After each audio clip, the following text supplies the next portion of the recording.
ஒரு விஷயத்தையே சொல்ல மறந்துட்டேங்க உங்ககிட்ட. எனக்கு அது கம்யூனிட்டி போஸ்ட்ல போட்டதுக்கு அப்புறம் தான் ஞாபகம் வந்துச்சு. இதை வந்து ஃபஸ்ட்டே நம்ம யோசித்திருக்கணும்.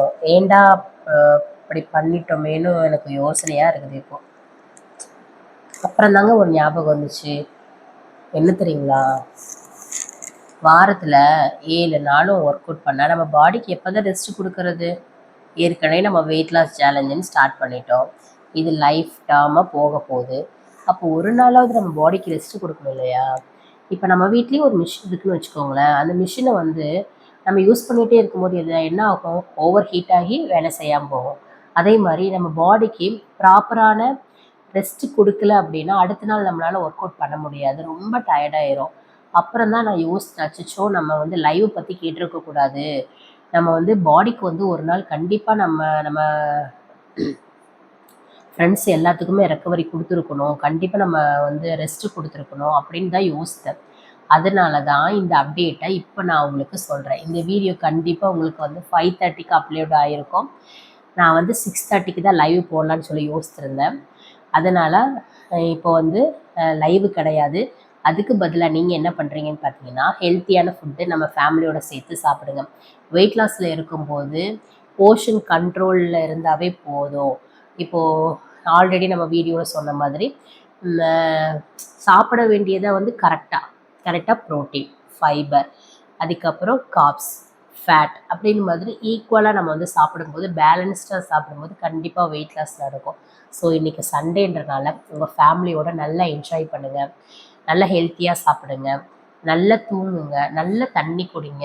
இன்னைக்கு நல்ல வந்து பாடிக்கு வந்து ரெஸ்ட் குடுத்துட்டு, மண்டே வந்து ரொம்ப எனர்ஜெட்டிக்கா, ஃப்ரெஷ்ஷா வந்து நாம ஸ்டார்ட் பண்ண போறோம். நான் வந்து இன்னைக்கு வீடியோல என்னோட 1 டே ஃபுல்லான விளாக் தான் போட்டிருக்கேன். குட்டி, குட்டி கிளிப்ஸா இருக்கும். ஸோ பார்த்து என்ஜாய் பண்ணுங்க. வாங்க இப்போ விளாக்குள்ள போலாம். மார்னிங் எம்டி ஸ்டொமக்கில் ஒரு நெல்லிக்காய் ஜூஸோட என்னோடய டே வந்து சூப்பராக வந்து ஸ்டார்ட் ஆச்சு. மார்னிங் பிரேக்ஃபாஸ்ட் நான் என்ன எடுத்துட்டேன்னு பார்த்தீங்கன்னா 3 பாயில்டு எக்கு ப்ளஸ் சக்கரவள்ளி கிழங்கு எடுத்துகிட்டு சாப்பிட்டுட்டு ஃபேமிலியாக வந்து ஷாப்பிங்க்கு வந்து கிளம்பிட்டோம். அங்கே போயிட்டு நமக்கு தேவையான மீனெல்லாம் வாங்கிட்டு அதையும் அங்கே அவங்களே க்ளீன் பண்ண சொல்லி வாங்கிட்டு அதுக்கப்புறம் பக்கத்தில் இருக்கிற சிக்கன் கடைக்கு போய் சிக்கனையும் வாங்கிட்டு வந்தாச்சு. வீட்டுக்கு வந்து எல்லா க்ளீனிங் ப்ராசஸ்லாம் முடிச்சுட்டு நாங்கள் என்ன பண்ணோம், பிரியாணி சமைக்க ஸ்டார்ட் பண்ணிட்டோம். நான் தான் இன்றைக்கி சமைச்சேன். பிரியாணி செஞ்சுட்டு அதுக்கப்புறம் ஃபிஷ் ஃப்ரை, ரசம், ஒயிட் ரைஸ், அதுக்கப்புறம் ஆனியன் குக்கும்பர் போட்டுலாம் ரைத்தா செஞ்சுட்டு அப்படி ஃபேமிலியோடு உட்காந்து ஜாலியாக வந்து நாங்கள் சாப்பிட்டோம். ஃபேமிலியோடு சாப்பிடும்போது அது தனி சுகங்க. ஏன்னா வாரத்தில் எல்லா நாளுமே நம்ம உட்காந்து சாப்பிட முடியாது. அந்த சண்டே ஒரு நாள் தான் எல்லோரும் வீட்டில் இருப்பாங்க. ஸோ ஜாலியாக வந்து சாப்பிட்டாச்சு. இதுதான் என்னோடய போர்ஷன். நான் இவ்வளோ தான் வந்து எடுத்துக்கிட்டேன். அப்புறம் நம்ம சப்ஸ்கிரைபர் வந்து ஒரு கொஸ்டின் வந்து கேட்டிருந்தாங்க. என்னென்னு பார்த்தீங்கன்னா, நேற்று லைவ் ஒர்க் அவுட் போடும்போதே அவங்க கேட்டிருந்தாங்க. வீடியோ கீழேயும் மென்ஷன் பண்ணியிருந்தாங்க, தம்பியோட அருணாக்குடி காட்ட சொல்லி. இதுதான் நான் வந்து வாங்கியிருந்தேன். இதே டைப்பு தான் பெரிய பையனுக்கும் சின்ன டைப் பையனுக்குமே வாங்கியிருந்தேன். இது வந்து கொடி டைப்பு. ஸோ ஃப்ரெண்ட்ஸ் நான் காமிச்சிட்டேன், பார்த்துக்கோங்க. அதுக்கப்புறம் நைட்டு தண்ணியெலாம் பிடிச்சிட்டு நைட்டு டின்னரையும் முடிச்சுட்டு நாங்கள் வந்து தூங்க போயிட்டோம். ஸோ இன்றைக்கி டே வந்து என்னோடய பாடிக்கு வந்து ரெஸ்ட்டு கொடுத்தாச்சு.